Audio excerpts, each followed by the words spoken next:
Part 3. I was only going to do 1 or 2 parts tonight, but I thought, fuck it. Yeah, 3 parts, sort of traditional now. Originally there were only 2 parts of these videos. In fact, I think first cut was only 1. Over 100 and odd videos ago. Well, Waynecast ago. But, yeah, so I was out last night just having literally 2 pints with my brother. He doesn't drink, I do, you know, occasionally. And went to just like the local club, you know, not nightclub, but like old workmen's club, right? Because it's quiet, no fucking kids there, no idiots, no serial killers, apart from the guy in the corner, but you know. But and my brother was shocked when I came out with one phrase. More about, like, you know, just, you know, you get into crazy subjects.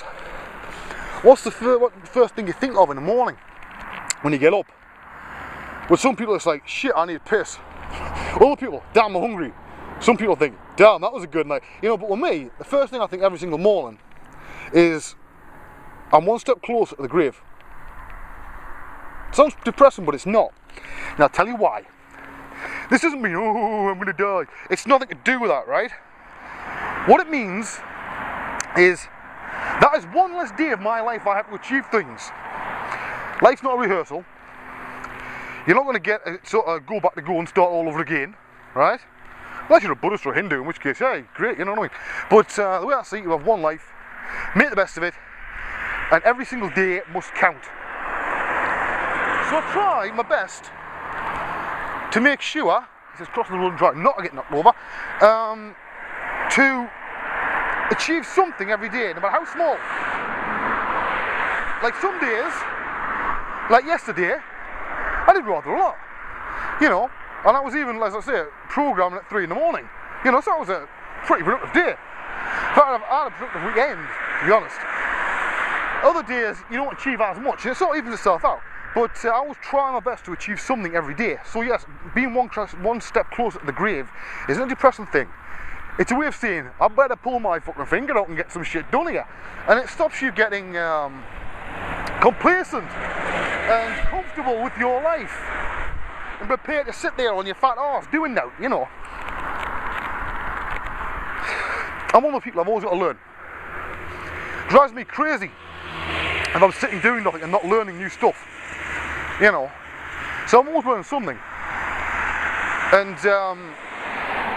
once I learn a subject and I think, okay, I know a fair bit about it, you know, I don't know everything about 3D, I never will. Nobody ever will know anything about art, everything about art, come on, you know.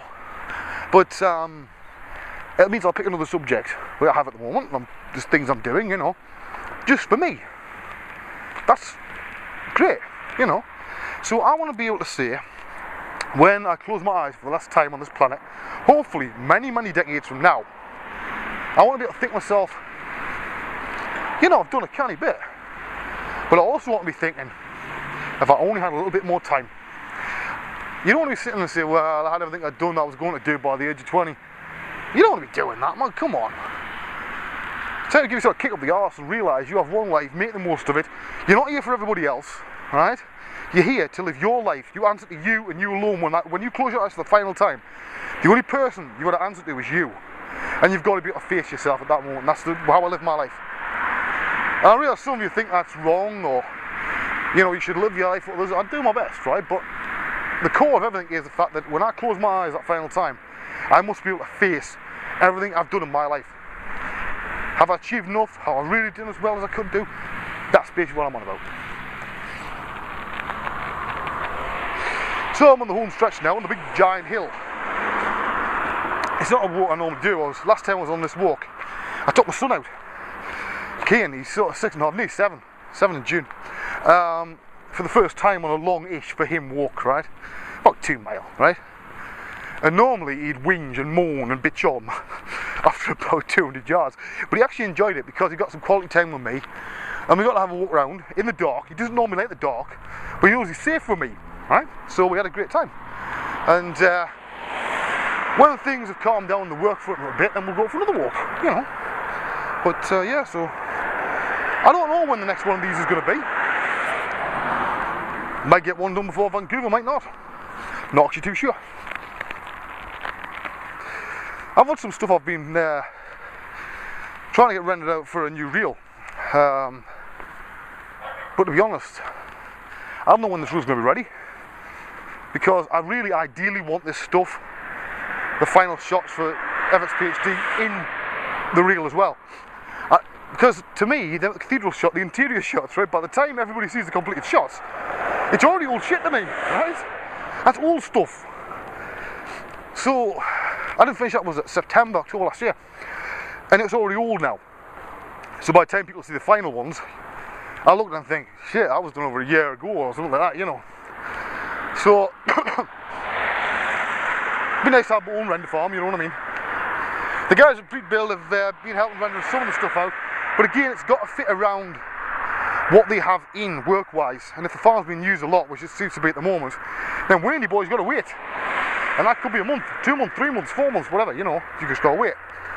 Which is, it's nice of them to let us use it in the first place, you know. But I have noticed as well that when I move away from the digital sculpting side, people go quiet because they sort of pigeonhole you, right? And I've been pigeonholed as monster guy for fucking ages. Now, I'm not monster guy. In fact, if you look back on my blog, the majority of stuff I've done over the last year has not been fucking monsters, right? I've done a lot of environment stuff. If you want to be technical, I'm more of an environment artist than I'm a sculptor. You know, at this moment in time, although I do both. But I find it interesting that people hate it when you move up your pigeonhole. I like to be versatile. I don't want to be just a sculptor, just a modeler. You know, I like to think that as a human being, I'm more than that. I'm more than the sum of my parts. If I'm not, then I'm doing something fucking wrong, right? That's the way I like to think about it. But we can but hope, you know. But I realise it's people sometimes give you sort of like cyber going, what the fuck's he doing now? You know, well, I like change like everybody else. I don't like to stagnate. Stagnation's bullshit. You know. I think I've stuck to one thing for long enough, thank you very much. It's time to move on now. Right? Move into different areas, spread everything about. It's like now, majority of times when I'm working, I use all 3 major sculpting applications at the same time. So I might start in 3-coat or ZBrush and take the mud box, and you know, they usually end up mud box, right? Especially with the texturing side, because it's, you know, in my opinion, it's best. That's what it's best at. You know, I'd like it to be better than the sculpting side, to be honest, but I'll be interested to see if that happens. I may know something, I may not, can't say. But to be honest, it's a difficult job now for Autodesk to come back with Mudbox, because I think a lot of people would agree they spent that long working on the texturing side that the sculpting side didn't get any work done virtually, and now they are massively behind. But also on the other side, Pixological behind on the texturing side. So how's it all going to work out in 5 years' time? I haven't got a fucking clue. What I can tell you though is there's probably going to be another application somewhere along the line. Somebody will release one. It's only a matter of time now. But, you know, so it'll be interesting to see where the industry goes.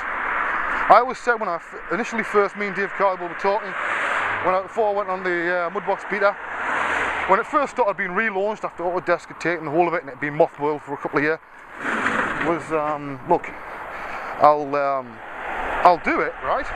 I'll use it, but as I said, they had to realise that the moment I think it stops being viable, I'll drop it like hot shit. Do it with all applications, right?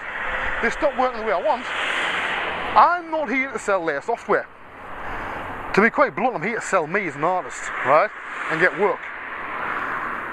And if that means I have to use a number of applications they don't particularly maybe like or agree with me using, so I can feel my family, I will. And it would be wrong of anybody to tell me otherwise, now wouldn't it? I think so. Well, it's 9 minutes 40 seconds. You can see there, it's night time, so I'm guessing that it's pretty hard to see me right now. But hopefully I've done a bit of a check-in and said, yes, I'm still alive. I'm hoping to get this up before I put the next videos up, you know. But But it's going to depend a lot of this on when the next video goes up, as how bloody busy I am when I can get out of the house. See, it's entirely possible that I might be able to, I've got to go to Durham tomorrow to do the reference shots. I might do another one, you don't know. But I'm probably going to be a bit busy because I've got a shitload of lenses to carry, 2 cameras, tripods and fucking God knows what else. And it's not going to be an enjoyable trip, to be honest. And I don't really want to be dicking around doing videos at the same time, you know. But we'll see. But yeah, so as I look upon the Derwent Valley at night with my nice little 8mm lens, I'll see you all next time. Toodle biscuit.